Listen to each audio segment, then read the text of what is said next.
தேசிக கட்சிக்கும் அண்ணன் தொல் திருமாவளவன் அவர்களுக்கும் ஏன் இவ்வளவு நிர்பந்தங்கள் அப்படிங்கிற கேள்விய பல நேரங்கள்ல நாம கேட்டிருக்கிறோம். அதே கேள்வியை தான் இன்னைக்கு தோழர் மதுர் சத்யா எழுப்பி இருக்கிறாரு.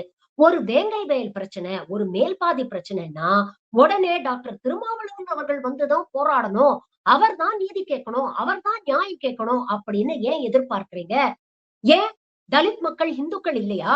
மற்ற விஷயங்களுக்கெல்லாம் இந்துக்களை ஒன்று கூடுங்கள் அப்படின்னு பேசக்கூடிய பாஜக, தலித் மக்களுக்கு ஒரு பிரச்சனைன்னு வரும்போது மட்டும் ஏன் ஒதுங்கி நிக்கிறீங்க?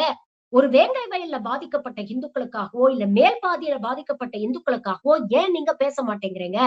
அப்ப மட்டும் நாங்க ஏன் பட்டியலின மக்களா ஐடென்டிஃபை பண்ணப்படுறோம்? அப்படிங்கிற நியாயமான கேள்விய அவரு எழுப்பியிருக்கிறாரு. இதுல இருந்து ஒரு உண்மைய நீங்க புரிஞ்சுக்கணும். டாக்டர் அம்பேத்கர்ல ஆரம்பிச்சு இன்னைக்கு டாக்டர் திருமாவளவன் வரைக்கும் அவங்க என்னதான் பொதுமக்களுக்கான தலைவர்களாக இருந்தாலும் அவர்களை தலித் தலைவர்களாக அடையாளப்படுத்தி அரசியல் ஆதாயம் தேட நினைப்பவர்கள் தான் அதிகமா இருக்கிறாங்க அப்படிங்கிற உண்மைய தோழர் மதுர் சத்யா ரொம்ப அழகா விளக்கமா சொல்லியிருக்காரு.